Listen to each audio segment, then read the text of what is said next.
warahmatullahi wabarakatuh. Selamat pagi dan salam sejahtera untuk kita semuanya. Yang terhormat Kepala SMP Negeri Tanah Sepenggal, dalam hal ini diwakilkan oleh Wakil Kurikulum MEM Andriani. Kemudian yang saya hormati rekan-rekan guru dan tenaga administrasi di SMP Negeri Tanah Sepenggal. Kemudian yang kita banggakan tentunya rekan kita Ibu Mimi Gusti selaku calon guru penggerak angkatan 10 dari sekolah kita SMP Negeri Tanah Sepenggal. Bapak Ibu hadirin sekalian, puja dan puji syukur kita haturkan kehadirat Allah Subhanahu wa taala. Berkatnya kita hari ini bisa bertatap muka, bertemu pandang, hadir pada kegiatan yang tentunya sangat akan memberikan dampak positif bagi kita semuanya. Kemudian selawat beriring salam tak lupa dan tak jeda-jedanya kita haturkan kepada junjungan Nabi besar kita Muhammad Sallallahu Alaihi Wasallam. Allahumma sholli ala Sayyidina Muhammad wa ala ali Sayyidina Muhammad. Karena berkat rahmat dan beliaulah kita hari ini bisa menikmati kecanggihan ilmu teknologi, bisa merasakan kemudahan-kemudahan yang tentunya tidak dirasakan oleh manusia-manusia sebelum di antara kita. Bapak Ibu hadirin semuanya, alhamdulillah pada hari ini kita bersama-sama menghadiri kegiatan diseminasi budaya positif. Dalam hal ini merupakan aksi nyata dari rekan kita Ibu Mimi Gusti pada kegiatan calon guru penggeraknya. Alhamdulillah hari ini semua guru-guru menunjukkan sportivitas yang sangat tinggi, bentuk dukungan yang sangat positif kepada rekan kita. Semoga nanti semangat ini bisa tertular dengan guru-guru yang lain, mungkin nanti bisa mendaftar di CGP angkatan 10 ya. Kemudian saya mengucapkan juga ribuan apresiasi kepada Ibu Mimi yang sudah menyelenggarakan kegiatan hari ini, luar biasa sekali. Kita patut berbangga hati Ibu Mimi bisa mengakomodir semuanya dengan luar biasa. Baik Bapak Ibu, sebelum kita memulai acara ini patut kita mengucapkan Bismillahirrahmanirrahim. Semoga acara yang akan kita lalui ini dapat berjalan lancar hendaknya. Kemudian mari sama-sama kita menyanyikan lagu Indonesia Raya. Hadirin dimohon untuk berdiri.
Dimohon untuk duduk kembali.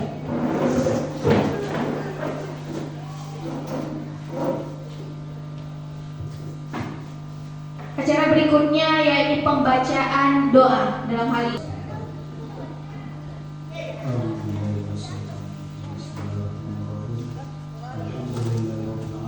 Baik, terima kasih Pak Arman. Semoga doa-doa yang dipanjatkan memberikan syafaat dan kebaikan bagi kita yang ada di ruangan ini. Amin, amin ya rabbal alamin. Acara selanjutnya yakni sambutan dari Kepala SMP Negeri 6 Tanah Sepenggal. Dalam hal ini akan diwakilkan oleh Wakil Kurikulum. Assalamualaikum warahmatullahi wabarakatuh.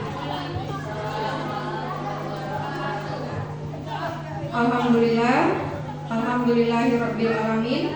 Wassalatu wassalamu ala asrofil anbiya'i wal mursalin wa ala alihi wa sahbihi rasulillah ajmain. Amma ba'du. Yang saya hormati Ibu Mimi Gusti selaku calon guru penggerak angkatan 10 dari SMP Negeri 6 Tanah Sepenggal. Yang saya hormati Bapak, Ibu, Majelis Guru beserta seluruh staf tata usaha yang hadir di ruangan ini. Pertama-tama marilah kita panjatkan puji syukur kita kepada Allah Subhanahu wa taala yang senantiasa memberikan kita rahmat nikmat yang luar biasa sehingga pada hari ini kita masih bisa berkumpul di ruangan ini dalam keadaan sehat walafiat. Kemudian salawat beriring salam senantiasa kita panjatkan kepada Nabi besar kita Muhammad sallallahu alaihi wasallam dengan lafaz Allahumma sholli ala sayyidina Muhammad wa ala ali sayyidina Muhammad. Baik Bapak Ibu yang berbahagia, pada kesempatan kali ini izinkan saya mewakili Ibu Kepala Sekolah untuk menyampaikan beberapa hal terkait dengan pelaksanaan aksi nyata yang akan dilaksanakan oleh rekan kita. Nah, Bapak Ibu sebagaimana diketahui bahwa sekarang ini program guru penggerak sudah memasuki angkatan 10 dan salah satu rekan kita mengikutinya yaitu Bu Mimi. Dan hari ini beliau akan melakukan aksi nyata untuk modul 1.4 yaitu tentang budaya positif. Nah, sebenarnya memang kita sudah beberapa kali ya mengikuti beberapa aksi nyata yang sudah dilakukan oleh rekan kita terlebih dahulu. Tetapi mari sama-sama hari ini kita kembali lagi mengikuti kegiatan ini untuk meningkatkan pemahaman kita. Mungkin dari yang sebelumnya mungkin masih belum begitu paham. Jadi mungkin di kegiatan ini bisa lebih meningkatkan pemahaman kita, kemudian merefresh kembali pengetahuan kita terkait dengan budaya positif. Nah, Bapak Ibu perlu diketahui budaya positif ini merupakan salah satu elemen dari kurikulum Merdeka yang saat ini sedang digaungkan ya. Menjadi kurikulum untuk pendidikan di Indonesia saat ini. Jadi budaya positif ini salah satu elemennya. Nah, penting sekali bagi kita Bapak Ibu sebagai sebagai orang yang terlibat di dalam proses pendidikan itu mengetahui seperti apa budaya positif itu. Karena proses pembelajaran itu tentunya akan menjadi lebih baik ketika budaya positif ini dapat diterapkan dengan baik. Nah, seperti apa konsepnya, bagaimana konsepnya, mari kita sama-sama mendengar penjelasan dari rekan kita mengenai budaya positif ini. Nah, mungkin selama ini budaya positif ini sudah sering atau sudah ada kita terapkan seperti kebiasaan-kebiasaan ketika di dalam kelas, misalnya berdoa sebelum dan sesudah belajar, itu juga termasuk budaya positif. Kemudian keyakinan kelas yang saya yakin Bapak Ibu juga sudah menerapkannya di kelas. Kemudian adanya segitiga restitusi dan lain-lain. Memang sudah kita terapkan. Nah, untuk itu mungkin untuk lebih meningkatkan lagi, nah hari ini kita akan sama-sama dengar penjelasan dari Bu Mimi. Kemudian yang ingin saya sampaikan juga, mari kita sama-sama dukung segala kegiatan-kegiatan yang dilaksanakan dari program guru penggerak ini. Jadi kita mungkin tidak ikut dalam proses pendidikannya, tapi kita sebagai rekan tentunya kita juga harus memberikan dukungan yang positif dengan mengikuti atau berpartisipasi aktif dalam kegiatan-kegiatan yang akan diselenggarakan oleh calon guru penggerak di sekolah kita. sehingga kita juga bisa dapat ilmunya, bisa kita terapkan dan bisa berimplikasi kepada proses pembelajaran yang kita berikan di sekolah. Nah, mungkin itu saja hal-hal yang ingin saya sampaikan. Terima kasih atas perhatiannya. Mari kita ikuti kegiatan ini dari awal sampai akhir dengan baik. Saya akhiri dengan wabillahi taufiq wal hidayah. Wassalamualaikum warahmatullahi wabarakatuh. Baik Bapak Ibu, Acara selanjutnya yakni marwah dari kegiatan kita pada hari ini, yaitu penyampaian materi dari diseminasi budaya positif. Dalam hal ini akan langsung disampaikan oleh guru yang sangat kita banggakan, Ibu Mimi Gusti selaku calon guru penggerak angkatan 10. Kepada Ibu Mimi kami mohon kesediaannya. Bismillahirrahmanirrahim. Assalamualaikum warahmatullahi wabarakatuh.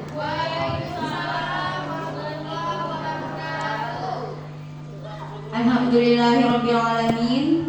Wassalatu wassalamu ala asrofil anbiya'i wal mursalin wa ala alihi wa ashabihi ajma'in. Amma ba'du. Yang terhormat Ibu Kepala SMP Negeri 6 Tanah Sepenggal, yang dalam hal ini diwakili oleh Wakakurikulum Memvera Andriani SPDGM. Yang terhormat Bapak Ibu guru hebat yang ada di SMP Negeri 6 Tanah Sepenggal beserta staf tata usaha yang pada hari ini telah meluangkan waktunya di tengah-tengah kesibukan Bapak Ibu semua untuk menghadiri kegiatan diseminasi aksi nyata yang kita adakan pada hari ini. Pertama-tama marilah kita panjatkan puji dan syukur kehadirat Allah Subhanahu wa taala yang telah melimpahkan rahmat dan nikmatnya kepada kita semua. Alhamdulillah, dengan nikmat dan rahmatnya pada pagi hari yang cerah ini kita telah sama-sama dapat duduk di ruangan yang berbahagia ini dalam rangka melaksanakan kegiatan kita, yaitunya diseminasi budaya positif. Selanjutnya salawat dan salam tidak lupa kita kirimkan kepada junjungan kita, yakni Nabi besar Muhammad SAW, yang mudah-mudahan kita semua mendapatkan syafaatnya di yaumil akhir kelak. Baiklah Bapak Ibu semuanya, pada hari ini saya sangat senang sekali Bapak Ibu telah meluangkan waktunya untuk berkumpul bersama di ruangan labor ini. Semoga nanti apa yang saya sampaikan itu bermanfaat bagi kita, bagi diri kita, bagi peserta didik kita, dan bagi sekolah kita. Adapun tujuan dari diseminasi pada hari ini, selain tentunya sebagai pemenuhan tugas saya sebagai guru penggerak di angkatan 10 ini, dan juga tentunya sebagai menambah wawasan kita tentang budaya positif yang baru saja saya pelajari.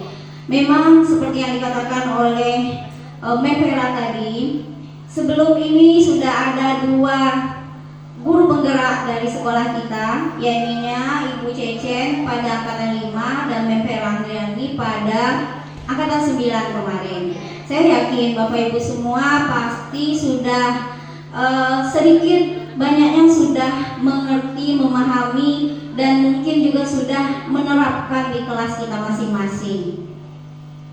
Nah, adapun pada hari ini mungkin saya mengingatkan kembali apa yang sudah pernah disampaikan, sekaligus menjadi evaluasi dan refleksi dari kita, apakah budaya positif ini sudah kita terapkan di sekolah kita ini, sudah diterapkan pada murid-murid kita.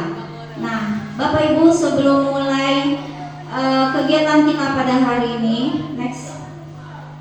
alangkah baiknya kita buat kesepakatan. Bagaimana Bapak Ibu, setuju? Nah, yang pertama, tidak banyak-banyak, nanti boleh Bapak Ibu tambahkan atau kurangi. Saya mengusulkan 2 kesepakatan kelas kita pada hari ini. Yang pertama, saling menghargai. Yang kedua, mengikuti kegiatan sampai selesai. Bagaimana Bapak Ibu? Alhamdulillah. Alhamdulillah. Jadi langsung saja kita mulai. Nah, sebelum kita mulai, kita main game dulu Bapak Ibu. Nah, game ini ada hubungannya kaitannya dengan materi kita hari ini. Nah, gamenya adalah bisa Bapak Ibu baca di sana. Anda dan teman Anda, Bapak Ibu akan melakukan kegiatan cobalah buka. Anda adalah A, tugas Anda adalah mengepalkan salah satu tangan Anda. Misalnya seperti ini ya, mengepalkan. Jadi nanti kita berpasangan dua-dua, yang satu mengepalkan tangan. Coba Anda bayangkan bahwa Anda menyimpan sesuatu yang sangat berharga di dalam kepalan tangan Anda. Mungkin yang berharga bagi kita beda-beda. Bapak Ibu silakan bayangkan apa benda yang paling berharga yang Bapak Ibu pegang dalam tangan Ibu. Bayangkan saja benda yang paling berharga. Anda perlu menjaga benda tersebut sekuat tenaga. Anda karena begitu pentingnya untuk kehidupan Anda. Kemudian adapun tugas rekan Anda yang B, misalnya pasangan kita nanti adalah mencoba dengan segala cara untuk membuka kepalan tangan Anda. Kemudian teman Anda boleh membujuk, menghardik, mengintimidasi, memarahi, menggoda, menggelitik, terserah tekniknya. Bahkan menawari Anda uang, menyogok, atau ingin mentraktir, misalnya asalkan Bapak atau Ibu mau. Misalnya Ibu Ria dengan Bu Rahma. Nah, bisa saja nanti Bu Ria mencoba membujuk Bu Rahma supaya bisa membuka tangannya. Silakan, pahamkan Bapak Ibu? Silakan berpasang-pasangan. Oke, kita mulai. Nah, siapa sepakati saja mana yang enak lah. Siapa yang mengepalkan tangan, siapa yang berusaha membukanya. Ayo.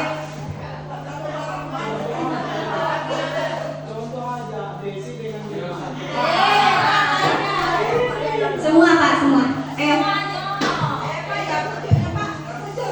Iya, santai saja Bapak Ibu. Ibu Emi.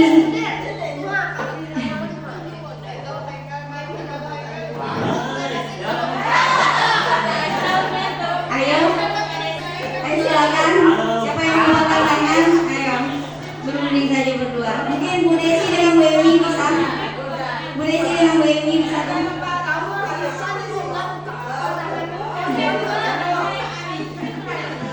Pak Rahman dengan Pak Zab. Ayo sudah. Ya, silakan yang tak kawan yang satu berusaha untuk membuka. Bu Ria berarti berusaha membuka. Ya, terserah. Tekniknya terserah kita. Boleh memarahi, memaksa, mengintimidasi, membujuk. Nah, boleh menyogok juga boleh, mentraktir juga boleh. Nah ya, kalau dibuka nanti dikasih kue, mau dari kuliah buka.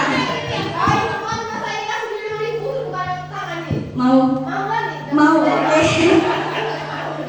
Ibu ini kalau tangannya setelah dibujuk oleh uang Rp5.000. Bu Desi dengan Bu Emi siapa yang ngepalkan tangan?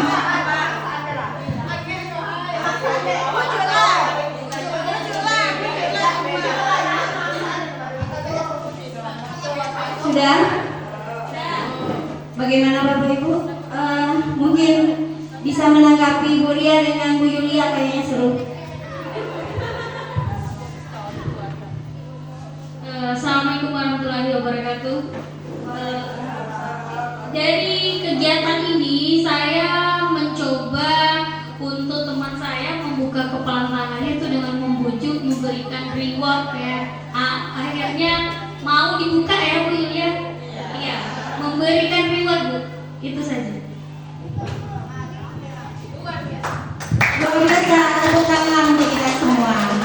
Jadi ada yang mau membuka tangannya kalau dibujuk dengan memberikan reward. Rewardnya apa Bu ya? Kue. Rewardnya kue. Kemudian Bu Enita dengan Bu Umur, rewardnya tadi uang 5.000. Iya, mau membuka kepala. Padahal berharga loh tadi. Mungkin di dalam ini lebih berharga, tapi tidak tahu juga ya. Bayangkan sesuatu yang sangat berharga. Kalau Bu Emi dengan Bu Desi bisa nggak dibuka? Belum berhasil. Yang mengepalkan tangan Bu Emi. Oh, ternyata Bu Emi, Ibu Desi tidak berhasil membujuk Bu Emi. Nah, Bapak Ibu semuanya, tolong. Nanti akan saya beritahukan kemana arah dari permainan kita ini. Ya, ini berkaitan dengan budaya positif, yaitunya teori kontrol, ya, teori kontrol yang ada pada diri seseorang. Mau atau tidak mau, Bapak Ibu tadi membuka kepalan tangan itu tergantung dari siapa sebenarnya? Tergantung dari bujuk rayu temankah atau dari diri Bapak Ibu sendiri? Tergantung dari bujuk rayu. Ya. Berarti motivasinya masih motivasi ekstrinsik. Nah, sekarang apa itu budaya positif? Jangan itu dulu. Saya ingin mendengar dulu dari salah satu Bapak Ibu guru hebat ini. Menurut Bapak Ibu guru, apa itu budaya positif? Silakan, Ibu Emi. Baik, terima kasih atas kesempatan yang sudah diberikan. Menurut pemahaman saya tentang budaya positif itu, budaya itu adalah kebiasaan positif itu yang baik-baik. Berarti budaya positif itu adalah upaya kita membangun kebiasaan-kebiasaan yang baik di sekolah. Itu karena luar biasa sekali jawaban dari Ibu Emi. Jadi budaya positif itu kebiasaan, upaya kita untuk membangun kebiasaan-kebiasaan positif yang ada di sekolah. Inilah calon guru penggerak angkatan 11. Silakan next. Amin. Nah, jadi inilah pengertian dari budaya positif itu. Menurut KBBI, budaya positif adalah pikiran, akal budi atau sesuatu yang sudah menjadi kebiasaan dan sudah sukar untuk dirubah. Nah, bisa Bapak Ibu perhatikan di sekolah kita ini seperti apa budayanya. Kemudian budaya positif merupakan nilai-nilai, keyakinan dan kebiasaan-kebiasaan di sekolah yang berpihak pada murid agar murid dapat berkembang menjadi pribadi yang kritis, mandiri, penuh hormat dan bertanggung jawab. Nah, Bapak Ibu semuanya, next.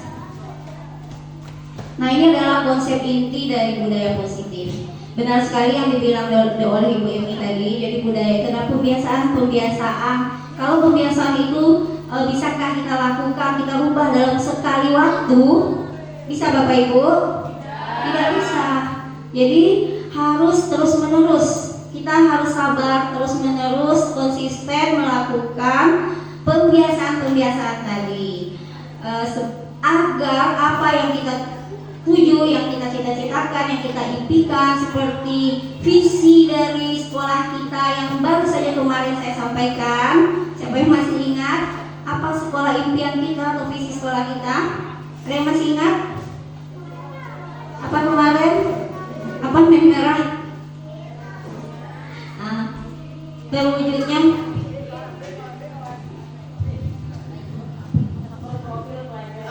visi sekolah kita kemarin terwujudnya peserta didik yang religius, ya Bu ya, kemudian berwawasan, kemudian berprestasi, peduli terhadap lingkungan dan berkarakter dan sesuai dengan profil pelajar Pancasila. Ya, tepuk tangan lah untuk Mempera. Jadi supaya terciptanya generasi yang religius, kemudian berkarakter, berprestasi, peduli, berwawasan lingkungan, berprofil pelajar Pancasila. Itulah mulailah kita melakukan pembiasaan positif di sekolah ini. Ya, mudah-mudahan ini bukan sekedar hanya sampai di ruangan ini saja Bapak Ibu, tapi benar-benar nanti kita terapkan sedikit demi sedikit di kelas kita.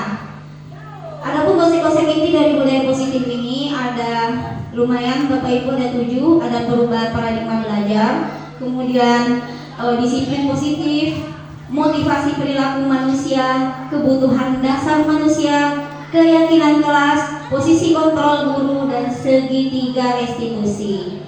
Kira-kira Bapak Ibu mana yang sudah kita terapkan? dari ketujuh dari konsep inti budaya positif ini? Ada yang sudah menerapkan? Miss Dian? Ya, keyakinan kelas mungkin ya. Keyakinan kelas rata-rata kita sudah membuat keyakinan kelas, alhamdulillah. Kemudian segitiga restitusi mungkin sudah juga ya Bapak Ibu. Ya, sudah juga. Cuma mungkin kita belum memenuhi tahap-tahap yang yang segitiga itu. Tapi kita secara sadar tidak sadar kita sudah melakukan itu. Nah, sekarang supaya ini menjadi kebiasaan bagi kita, marilah kita gali lebih dalam seperti apa budaya positif itu. Next.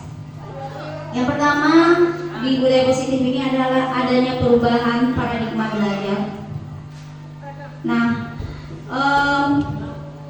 saat ini Bapak Ibu terjadi perubahan paradigma baru dalam pembelajaran sesuai dengan filosofi dari Ki Hajar Dewantara, di mana jika sekolah adalah sawah, murid adalah benih tanaman, dan guru adalah petani yang akan menumbuh kembangkan benih tersebut, maka setiap murid akan tumbuh dan berkembang sesuai dengan kodrat alam dan kodrat zamannya. Nah, seperti itu Bapak Ibu. Next. Nah, perubahan paradigma belajar ini di mana dari konsep Ki Hajar Dewantara tadi bisa juga murid menjadi subjek dari pembelajaran atau student centered learning, yaitu proses pembelajaran yang disusun dan dilaksanakan harus senantiasa berorientasi pada murid dengan tujuan akhirnya adalah terwujudnya profil pelajar Pancasila. Saya yakin Bapak Ibu semua di sini sudah mulai melaksanakan pembelajaran yang berpusat pada murid. Lanjut. Nah, yang selanjutnya apa itu disiplin positif? Ya, materi selanjutnya dari budaya positif itu adalah disiplin positif. Disiplin positif itu merupakan disiplin diri yang mengajarkan anak untuk bertanggung jawab dan menumbuhkan kesadaran dari dalam dirinya berdasarkan nilai-nilai dari kebajikan yang diyakini. Kemudian anak mampu mengontrol dirinya sendiri, memahami dan melakukan sesuatu berdasarkan motivasi intrinsik yang berasal dari dalam dirinya, bukan karena paksaan, pujian, atau hukuman. Nah, inilah yang kita harapkan Bapak Ibu. Kalau selama ini anak-anak kita, murid-murid kita mungkin tidak mengerjakan PR, karena apa? Karena takut dihukum. Kemudian pagi-pagi datang tepat waktu, kenapa? Karena takut dihukum oleh guru, takut nanti tidak boleh masuk. Jadi itu motivasinya masih motivasi eksternal karena takut untuk dihukum. Next. Nah, apa nilai-nilai kebajikan? Nilai-nilai kebajikan itu adalah nilai yang disepakati bersama lepas dari suku, bangsa, agama maupun latar belakangnya. Karena saya yakin Bapak Ibu dari suku manapun, agama apapun, maka nilai kebajikan ini tetaplah sama Bapak Ibu. Ya, mana nilai kebajikan? Misalnya kejujuran. Saya yakin semua agama, semua daerah itu meyakini kalau jujur itu adalah nilai kebajikan. Ya. Kemudian sifat positif manusia yang merupakan tujuan mulia yang ingin dicapai setiap individu dan merupakan payung besar dari sikap dan perilaku kita, atau nilai-nilai ini merupakan fondasi kita berperilaku. Jadi saya rasa Bapak Ibu sudah paham itu. Next. Nah, ini berkaitan dengan permainan yang kita lakukan tadi. Motivasi perilaku manusia ini menurut seorang ahli Diane Gosen menyatakan ada 3 motivasi dari perilaku manusia. Yang pertama adalah untuk menghindari ketidaknyamanan atau hukuman, seperti yang saya contohkan tadi. Kenapa kamu tidak bikin PR? Kenapa kamu bikin PR? Supaya jangan dihukum. Kenapa berpakaian sesuai dengan harinya? Takut kena hukum, Bu. Kemudian yang kedua, untuk mendapatkan imbalan atau penghargaan dari orang lain, baik itu pujian. Yakin kita sering dengan anak murid kita. Nah, contoh ini si A misalnya Dia selalu datang ke kelas tepat waktu, kemudian selalu mengerjakan PR, tidak ribut, gitu ya. Berprestasi. Nah, jadi untuk mendapatkan imbalan, baik itu berupa pujian, penghargaan maupun hadiah. Oh, kenapa murid kita yang bernama X misalnya itu dia rajin mati-matian belajar supaya dapat juara 1? Kenapa? Supaya dapat hadiah buku. Nah, jadi motivasi itu beda-beda. Yang ketiga adalah untuk menjadi orang yang mereka inginkan, menghargai diri sendiri dengan nilai-nilai yang mereka percaya. Kira-kira Bapak Ibu, dari ketiga motivasi perilaku manusia ini, motivasi manakah yang sebaiknya dimiliki oleh murid kita? Mungkin Pak Zak bisa memberikan pendapat. Assalamualaikum warahmatullahi wabarakatuh. Betul apa yang sudah dikatakan oleh Bu Mimi tadi, bahwa motivasi itu memang ada dua. Yang pertama, motivasi internal yang datang dari diri sendiri, dari kesadaran sendiri, dari keyakinan sendiri untuk berbuat lebih baik, karena menyadari bahwa sebuah sikap dan keyakinan itu memang harus berasal dari diri sendiri dan untuk dirinya sendiri, bukan untuk orang lain. Itu namanya motivasi internal. Lalu yang kedua ada motivasi eksternal, motivasi yang timbul karena ada pengaruh dari luar, yang muaranya adalah kepada individu tersebut. Pada prinsipnya kedua motivasi itu sama baiknya apabila imbasnya untuk membangun diri sendiri, bukan untuk pamer-pameran atau untuk mengumbar sebuah janji kepada orang lain dengan harapan untuk dihargai dengan tulus. Jadi dari dua motivasi itu, yang terbaik dari dua itu adalah motivasi internal, karena motivasi internal itu lahir dari diri sendiri, keyakinan diri sendiri. Tetapi tetap saja motivasi internal itu harus muncul dari motivasi eksternal, karena manusia itu pada dasarnya lumpuh, tidak tahu apa-apa, mesti diperlukan dari luar. Jadi tidak bisa muncul motivasi internal kalau tidak ada motivasi eksternal. Yang terbaik adalah internal.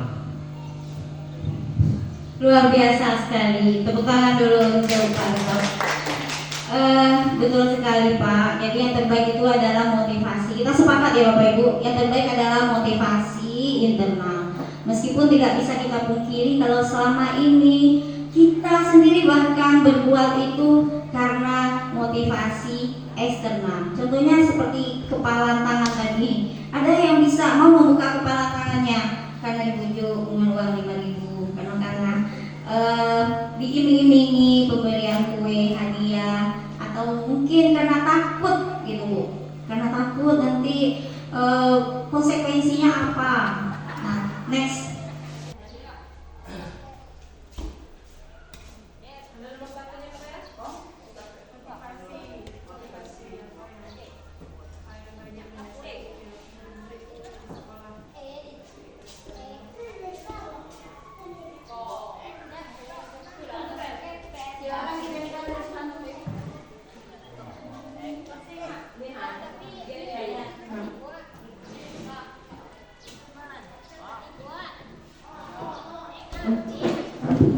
Kalau sudah silakan untuk ditempel di depan.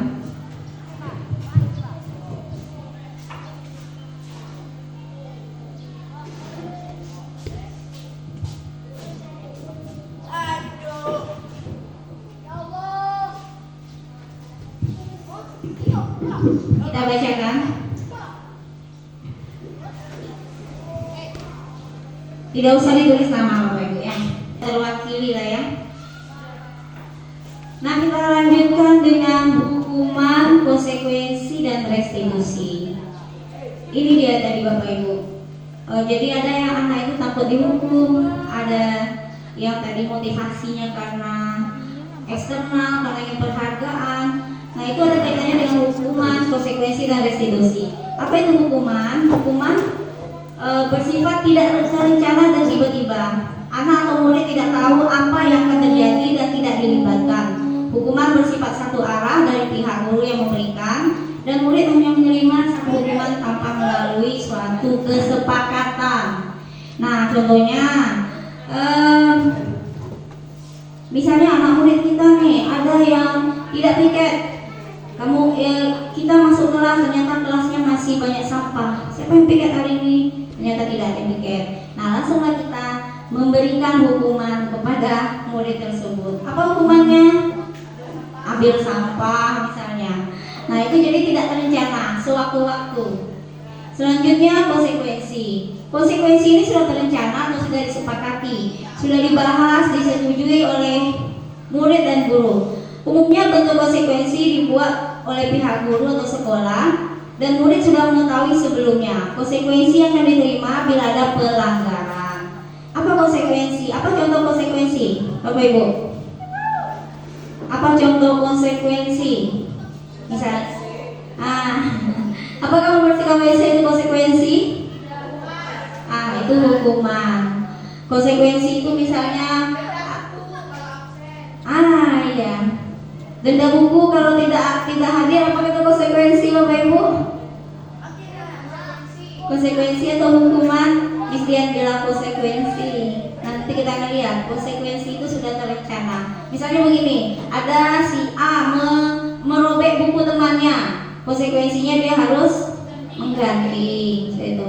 Kemudian restitusi. Restitusi adalah proses menciptakan kondisi bagi murid untuk memperbaiki kesalahan mereka, sehingga mereka bisa kembali pada kelompok mereka dengan karakter yang lebih kuat. Nah, dari ketiganya ini, mana kira-kira yang paling baik kita terapkan, Bapak Ibu? Yang pertama, hukumankah, konsekuensi atau restitusi? Konsekuensi dan restitusi, kata Miss Dian.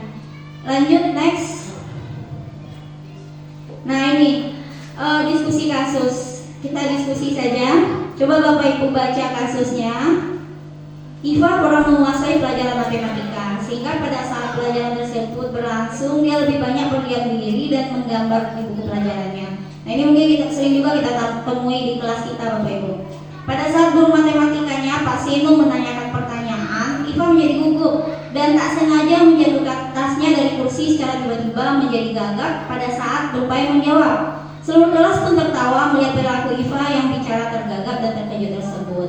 Pak Seno pada saat itu membiarkan teman-teman Iva menertawakan Iva yang tergagap dan malu luar biasa, dan malahan minta Iva untuk maju ke depan sehingga berdiri di depan kelas sambil menunjuk hidungnya karena tidak bisa menjawab pertanyaan Pak Seno. Nah, kelas semakin gaduh dan anak-anak pun tertawa melihat Iva di depan kelas memegang ujung hidungnya.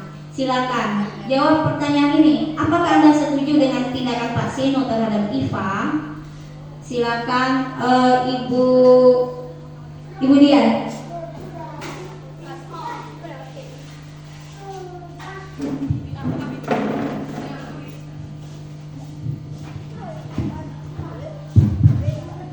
baik, terima kasih.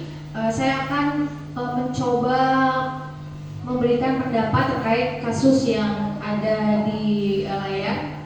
Pertama, apakah saya setuju dengan tindakan Pak Seno terhadap Iva?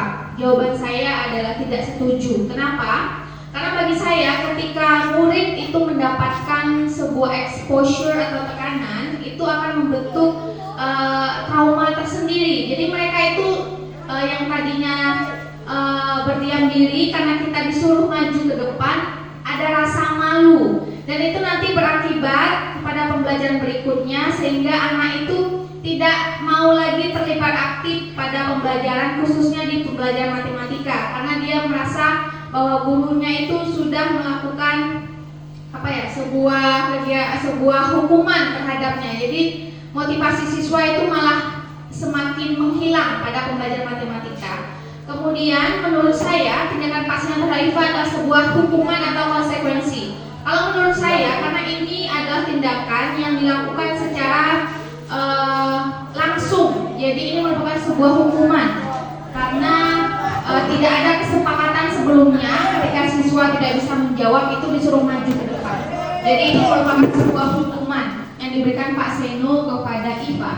Sekian, terima kasih. Luar biasa sekali, tepuk tangan dulu untuk Miss Dian. Jadi benar sekali Miss Dian, kita tentu tidak setuju dengan kasus yang seperti ini ya. Jadi menurut Anda tindakan Pak Sino dan Eva adalah sebuah hukuman atau konsekuensi, jadi sebuah hukuman next. Berarti memang sudah paham semua teman-teman kita dari SMP namanya. Nah ini Ibu, saya rasa Bapak Ibu juga sudah paham ya. Lagi mengenai lapangan bola basket 2 kali, dan saya rasa dari jawaban tadi kita semua sudah paham kalau lari mengenai lapangan basket 2 kali karena terlambat hadir di sekolah itu konsekuensi atau hukuman?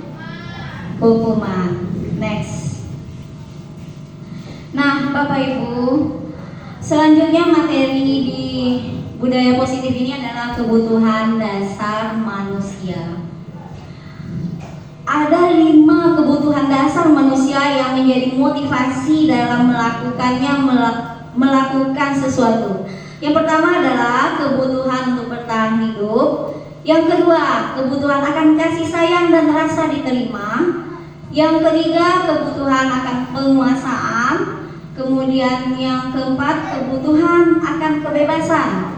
Dan terakhir adalah kebutuhan akan kesenangan. Nah Bapak Ibu semuanya, kalau anak murid kita di kelas melakukan suatu tindakan yang tidak terpuji, biasanya setelah kita proses, kita panggil, kita tanya dan selidiki, kebanyakan dari mereka itu adalah anak-anak yang di rumahnya kurang perhatian, ya benar tidak Bapak Ibu? Yang orang tuanya sudah bercerai, tinggal dengan nenek. Pokoknya yang broken home seperti itu. Nah dari sini berarti apa? Ada kebutuhan dasarnya tidak terpenuhi. Kebutuhan apa? Nah kebutuhan akan kasih sayang. Jadi saya semenjak mempelajari ini di modul 14 ini jadi paham ternyata anak ini kekurangan kasih sayang. Berarti dia ada kebutuhan dasarnya yang tidak terpenuhi. Jadi untuk mengkompensasikan dia melakukan tindakan-tindakan yang menarik perhatian orang-orang di sekitarnya, baik itu gurunya maupun temannya. Next. Nah ini pengertian keterangannya dari Bapak Ibu. Kebutuhan untuk bertahan misalnya kebutuhan fisiologis, kebutuhan kan kesehatan, rumah, makanan, kebutuhan biologis, dan sebagian dari proses reproduksi itu adalah kebutuhan bertahan hidup. Next. Lapar juga mungkin ya, karena kita sering terlambat masuk. Kenapa lapar? Berarti kebutuhan apa yang tidak terpenuhi itu? Kebutuhan bertahan hidup. Kemudian yang kedua adalah kasih sayang dan rasa diterima. Saya rasa kita semua juga memerlukan kebutuhan ini. Ini tidak berlaku untuk murid saja Bapak Ibu, tapi juga untuk gurunya. Kebutuhan disayang dan diterima meliputi kebutuhan akan hubungan dan koneksi sosial. Kebutuhan untuk memberi dan menerima kasih sayang, kebutuhan untuk merasa menjadi bagian dari suatu kelompok, merasa ingin diterima. Terus next. Dan kebutuhan dengan penguasaan artinya kebutuhan akan pengakuan akan kemampuan. Kebutuhan ini meliputi keinginan untuk dianggap berharga, bisa membuat perbedaan, bisa membuat capaian, kompeten, diakui dan dihormati Bapak Ibu, seperti itu. Lanjut. Kemudian kebutuhan akan kebebasan. Nah ini dia, kebanyakan murid kita yang bolos di jam pelajaran tuh biasanya ini yang dicarinya tuh, kebebasan. Ya, bebas, ingin keluar. Jadi kebutuhan kemandirian, otonomi, memiliki pilihan, mampu mengendalikan arah atau hidup seseorang. Next. Dan terakhir adalah kebutuhan akan kesenangan. Ya, dalam mencari kesenangan, bermain, tertawa. Ini juga mungkin sering kali kita jumpai di kelas kita Bapak Ibu ya. Siswa atau murid keluar, baru masuk sebentar, keluar izin, kemudian terlambat masuk, keluar main-main, kena bolos. Ini terutama di kelas saya juga banyak sekali Bapak Ibu.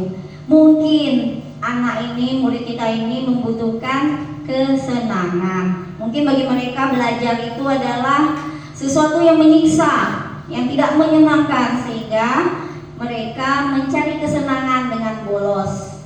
Lanjut. Ya, ini dia sudah tadi. Nah, itu adalah kebutuhan 5 kebutuhan dasar dari manusia. Selanjutnya keyakinan kelas. Nah, Bapak Ibu yang sudah membuat keyakinan kelas, saya yakin para wali kelas sudah membuat keyakinan kelas. Saya ingin menanyakan, apakah keyakinan kelas itu sama dengan kesepakatan kelas? Yang kita buat selama ini keyakinan atau kesepakatan? Kesepakatan kelas. Kira-kira sama atau berbeda? Mungkin siapa yang Miss lagi boleh? Dari penjelasan CGP sebelum-sebelumnya itu juga sudah dipaparkan bahwa keyakinan dan kesepakatan kelas itu dua hal yang berbeda namun saling berkesinambungan. Namun yang sering kita lakukan itu baru kesepakatan kelas. Mungkin nanti Bu Mimi bisa mengingatkan kembali bagaimana caranya kami untuk membuat sebuah keyakinan kelas, begitu. Betul sekali, Pak. Tepuk tangan dulu untuk Pak Zak. Ya, memang sejalan sekali dengan apa yang kita harapkan dari murid. Tentunya itu dimulai dari diri kita dulu, Bapak Ibu ya. Dimulai dari kita. Nah, jadikanlah diri kita menjadi teladan bagi murid karena motivasi internal yang berasal dari diri kita sendiri. Jadi betul sekali dari dulu nilai-nilai kebajikan itu tetap sama ya Pak ya. Kemudian apa yang membuat murid itu istilahnya mau mengikuti kita itu tergantung juga dari kita Bapak Ibu. Nah untuk itu sekarang pertanyaannya, apakah di sekolah kita ini, di kelas kita, pada diri kita, pada murid kita itu sudah berjalan efektif. Nah itulah makanya dengan paradigma baru ini kita mulai lagi. Sebenarnya ini sudah dari dulu nilai-nilainya sama ya Bapak Ibu.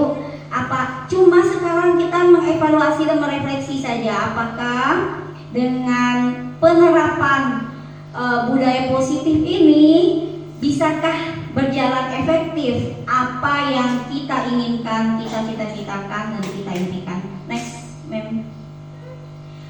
Kesepakatan kelas. Nah, seperti yang dibilang oleh Miss Dian tadi, itu berkaitan dengan tata tertib atau peraturan-peraturan yang disepakati bersama. Dan keyakinan kelas itu berkaitan dengan nilai kebajikan yang diyakini dan disepakati untuk dijalankan dengan baik. Nanti kita akan lihat perbedaannya Bapak Ibu. Next. Nah, mengapa keyakinan kelas? Mengapa tidak peraturan kelas saja? Nah, tadi sudah panjang lebar diuraikan oleh teman kita. Next. Nah ini, keyakinan kelas itu menekankan pada keyakinan seseorang sebagaimana yang dibilang oleh Pak Zab. Dari dulu itu kita yakin bahwa jujur itu lebih baik daripada bohong, bahwa mengerjakan tugas itu lebih baik daripada mengerjakan tugas, menghormati guru lebih baik daripada kita tidak hormat pada guru, menghargai teman itu lebih baik daripada kita membuli teman. Kemudian akan lebih memotivasi seseorang dari dalam. Keyakinan kelas itu akan menimbulkan motivasi intrinsik dari dalam diri seorang murid. Ini bisa kita ketahui kalau kita mencoba menerapkannya. Tidak ada salahnya Bapak Ibu kita coba menerapkannya di dalam kelas kita masing-masing. Kemudian seseorang akan lebih tergerak dan bersemangat untuk menjalankan keyakinannya daripada hanya sekedar mengikuti serangkaian peraturan tertulis tanpa makna. Selama ini peraturan kelas kita apa? Datang masuk kelas tepat waktu, mengerjakan tugas, kemudian piket sesuai jadwal, itu peraturan-peraturan saja. Menghargai guru. Nah, kita jadikan peraturan ini menjadi sebuah keyakinan. Next. Keyakinan ini bersifat lebih abstrak. Kemudian keyakinan kelas juga berupa pernyataan yang universal. Kemudian pernyataan keyakinan kelas senantiasa dibuat dalam bentuk yang positif. Kemudian sebaiknya tidak terlalu banyak.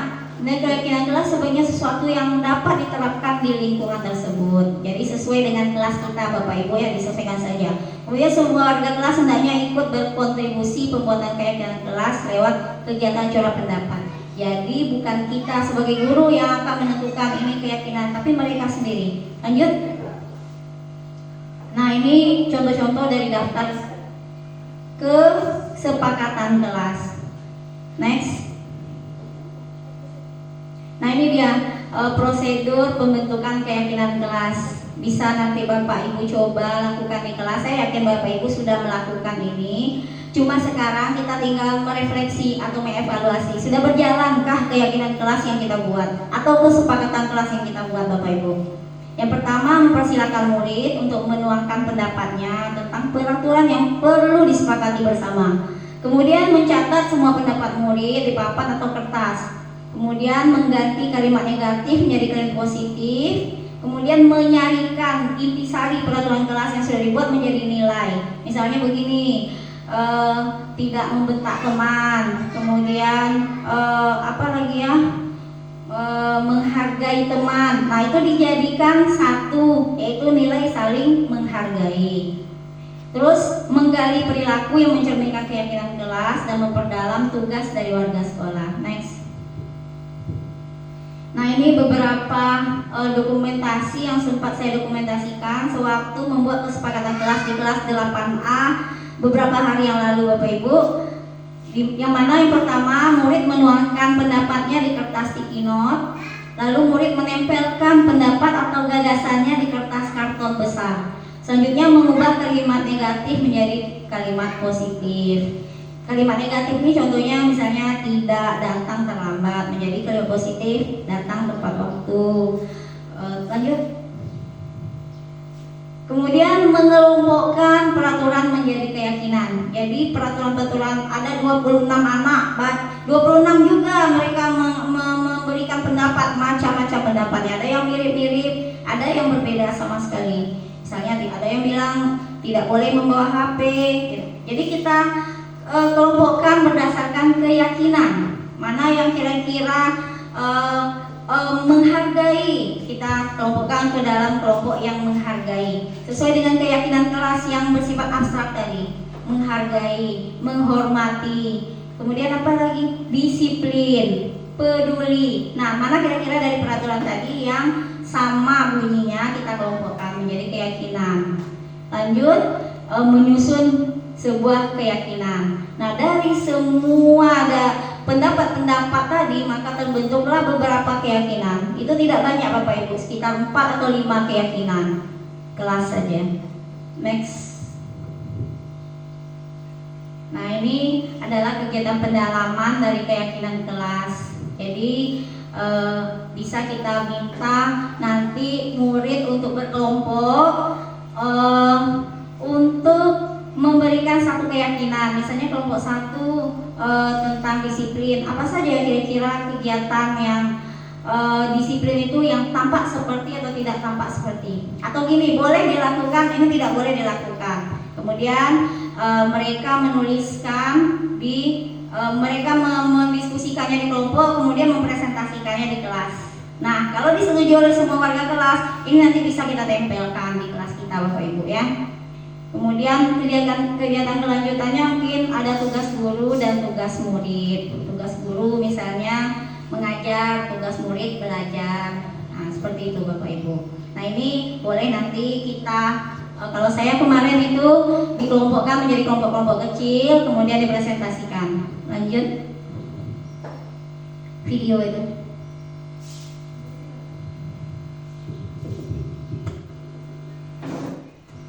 Nah, ini refleksi dari murid.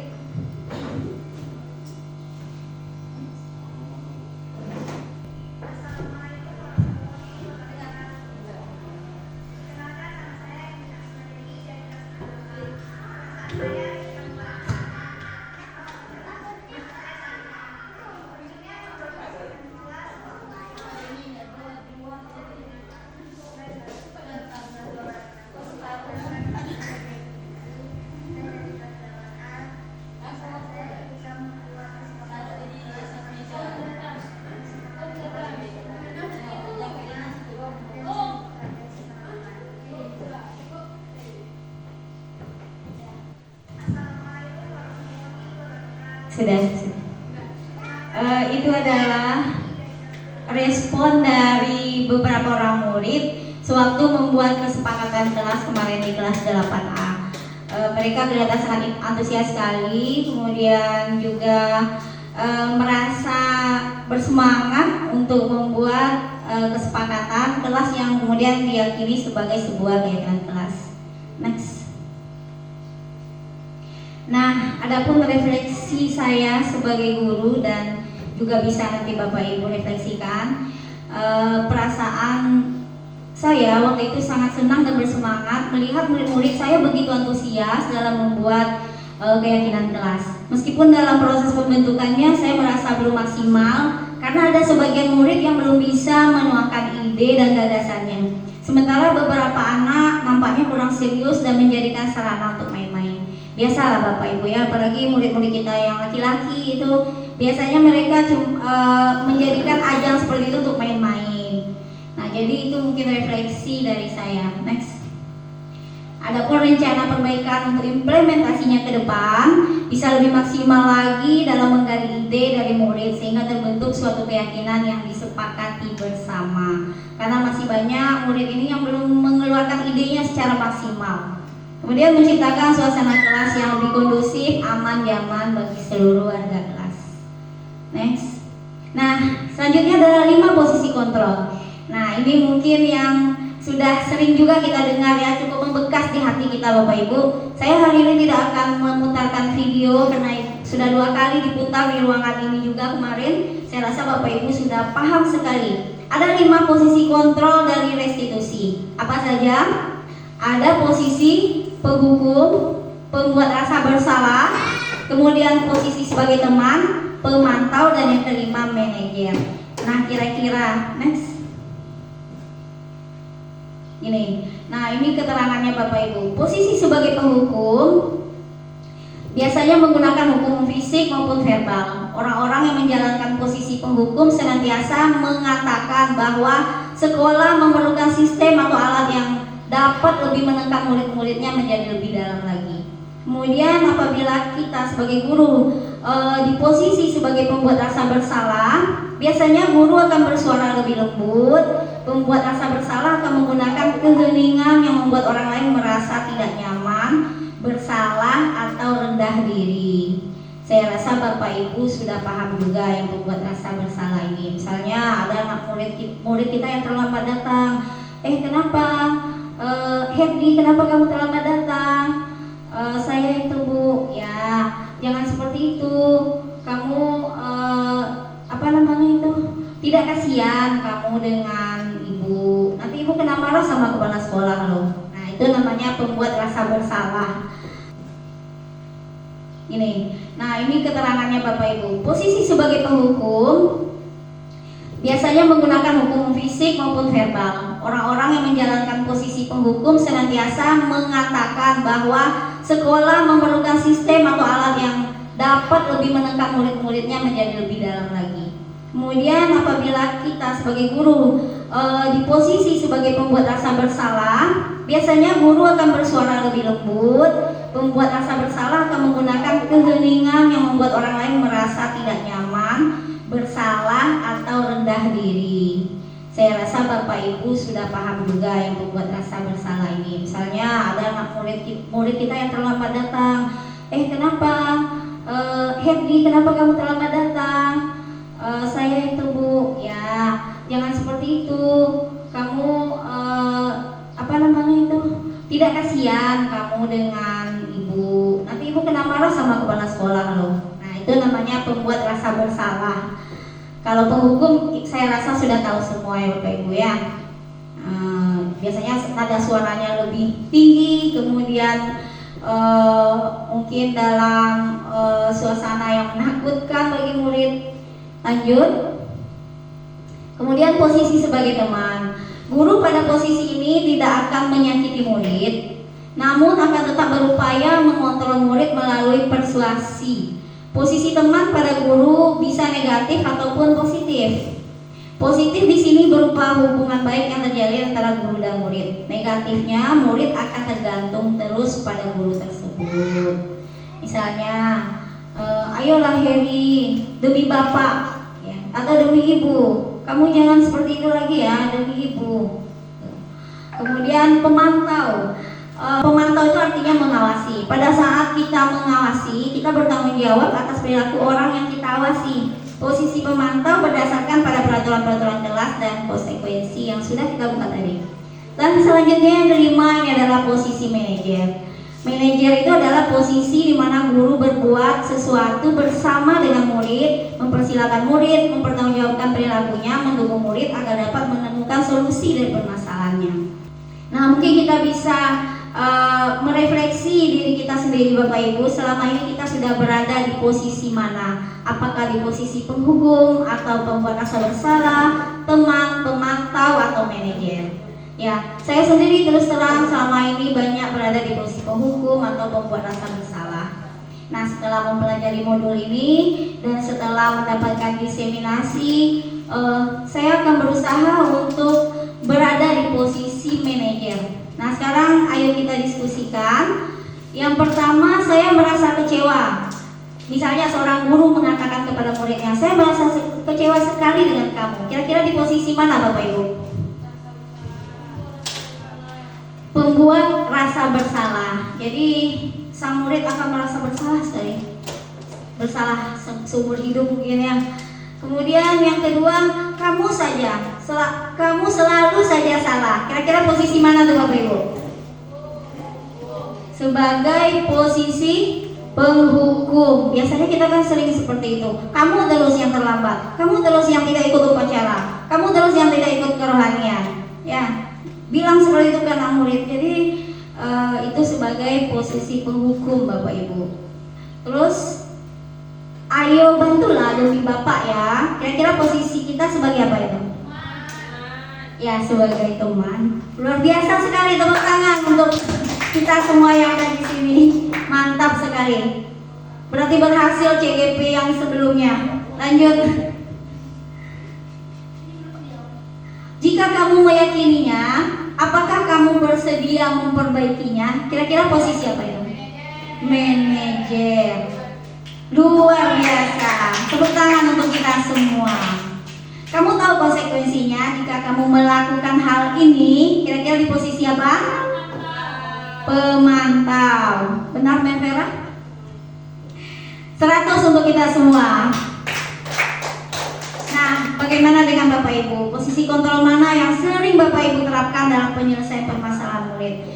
Saya minta satu orang saja, Pak Rahman. Yang pertama Bu, yang diterangkan ini semua sudah dijalankan dan berhasil atau masih dalam posisi meraba-raba atau hanya sebuah dogma lalu kemudian harus kita percaya? Aduh. Mendalam sekali pertanyaannya. Bagaimana Bapak Ibu? Apakah ini hanyalah sebuah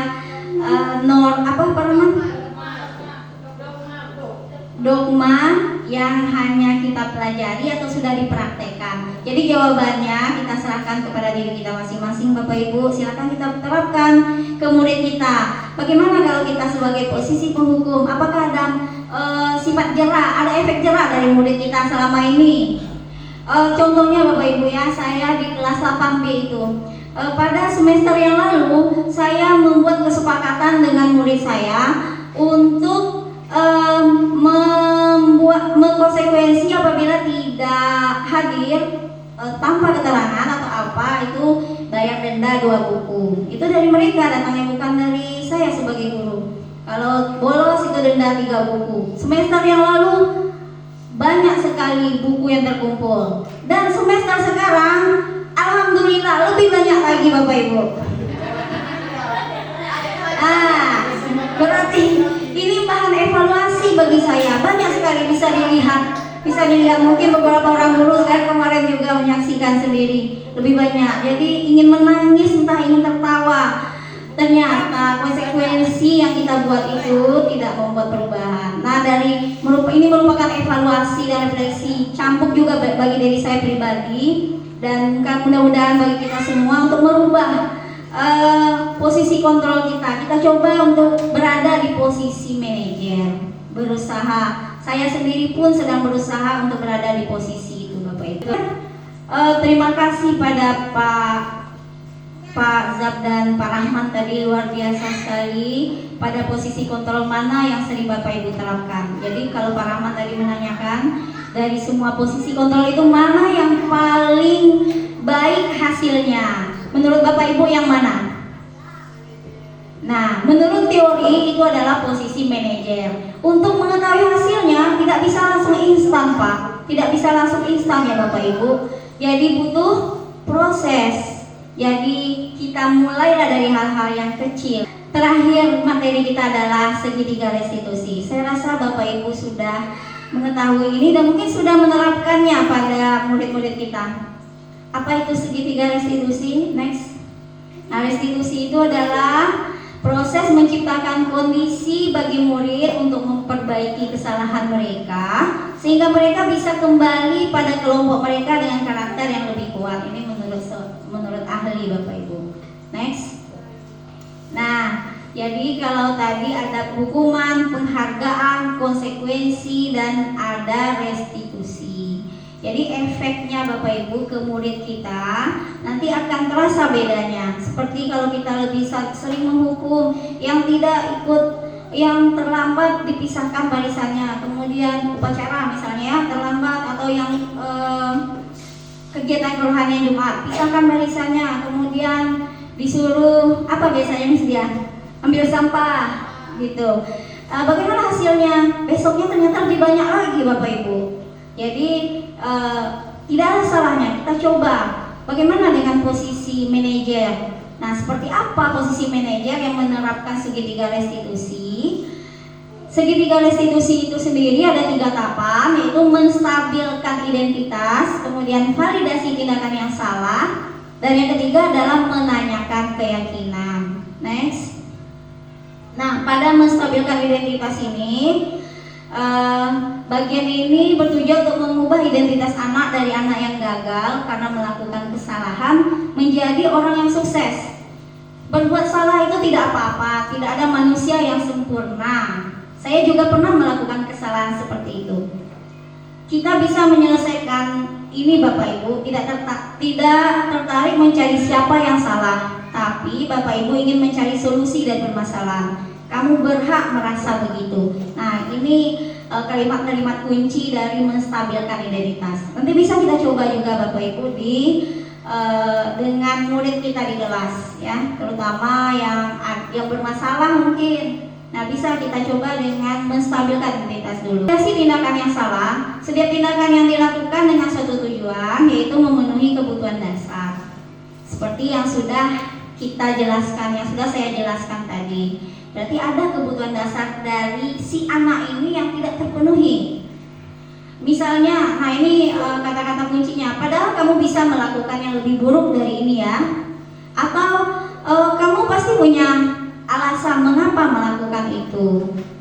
Begitu Bapak Ibu. Kemudian, iya Pak, kamu patut bangga pada dirimu sendiri karena kamu telah melindungi sesuatu yang penting buatmu. Atau bisa juga kita katakan kamu boleh mempertahankan sikap itu, tapi kamu harus menambahkan sikap yang baru. Itu untuk validasi tindakan yang salah. Next. Kemudian untuk menanyakan keyakinan bisa kita tanyakan, karena kita sudah membuat keyakinan kelas, bisa kita tanyakan apa yang kita percaya sebagai keyakinan kelas, atau kamu sudah tahu kan keyakinan kelas yang kita buat, gitu. Kemudian apa nilai yang kita sepakati, apa bayangan kita tentang kesepakatan kelas, kamu mau menjadi orang yang seperti apa. Jadi seperti itu Bapak Ibu. Lanjut. Nah, untuk penerapan segitiga restitusi itu silakan videonya yang sudah saya terapkan Bapak Ibu boleh dilihat.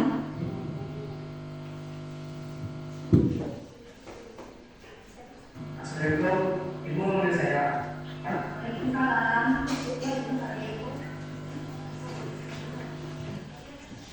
Jangan dulu. Akhir, Ibu dapat laporan dari Pak ini, katanya Pak sering tidak masuk waktu belajar kita sama Pak ini. Kemudian Pak juga tidak ikut ujian semester. Apakah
dan anggur bagi kita. Sampai kita mengambil 13 tahun sampai putus.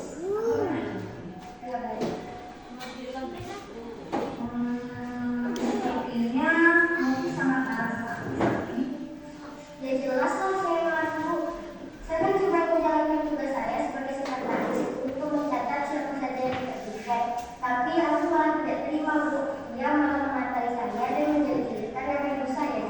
Ya, ini bisa memaklumi kenapa kamu bisa semangat ini. Dan itu sangat manusiawi sekali. Habis saya kesal sekali, Bu. Mana ada sih seorang anak yang mau orang tuanya menjelek-jelekan. Ya, itu betul. Artinya kamu menjaga nama baik dan kehormatan orang tua kamu. Tapi tidak ada cara lain. Ya, Bu, saya tahu cara saya salah. Saya tadi terlalu emosi. Kamu kesepakatan kelas yang sudah dilakukan. Kira-kira kesepakatan kelas yang mana yang sudah kamu lakukan? Saling menghargai sesama teman. Nah, Ayu, kamu kan sudah mendengar kata ibu yang tadi. Menurut kamu, kegiatan kamu sudah selesai belum dengan kesepakatan kelas itu? Iya, Bu, saya salah. Tidak menghargai emosi dan tidak kayak begini. Dan saya juga tidak suka kalau saya putus ditarik sama kamu. Lalu, apa yang kamu inginkan? Saya pengen pasangan dulu diperbaiki lagi. Nah, tapi apa yang bisa kamu lakukan untuk memperbaiki kalian kamu? Saya akan bawa pulang ke ibu dan kebetulan ibu saya dari sertifikat atau kalau saya untuk perbaikan kali sama. Ya, baiklah. Dan aku, apa yang akan kamu lakukan untuk memperbaiki kesalahan kamu sama Mungkin? Saya minta maaf, tapi saya bilang lagi ya. Nah, berarti sekarang masalah ini masih selesai. Nah, sekarang apa yang perlu dilakukan? Ya. Assalamualaikum warahmatullahi wabarakatuh. Perkenalkan nama saya Novi. Saya sedang berdiskusi dengan wali kelas saya yaitu Bu Gusti. Saya bisa menemukan solusi terbaik untuk masalah ini. Saya janji akan lebih mengontrol emosi saya. Sekian, terima kasih. Wassalamualaikum warahmatullahi wabarakatuh.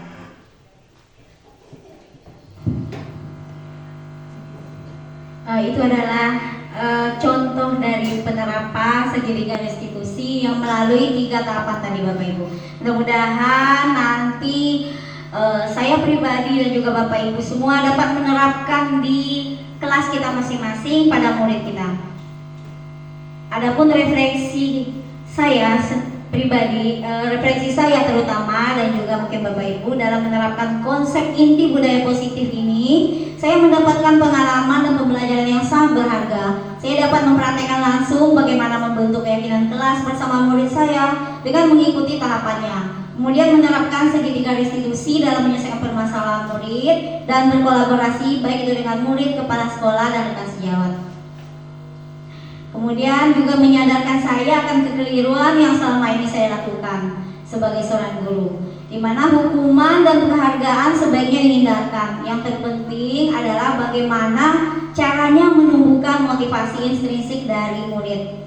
Dalam menyelesaikan masalah, sebaiknya guru mengambil posisi manajer dengan menerapkan segitiga restitusi dan mewujudkan budaya positif di lingkungan sekolah. Nah, seperti itu Bapak Ibu. Semoga saja di sekolah kita ini tercipta budaya positif. Dan itu bisa dimulai dari diri Bapak Ibu semua. Bisa dimulai dari diri kita masing-masing. Next.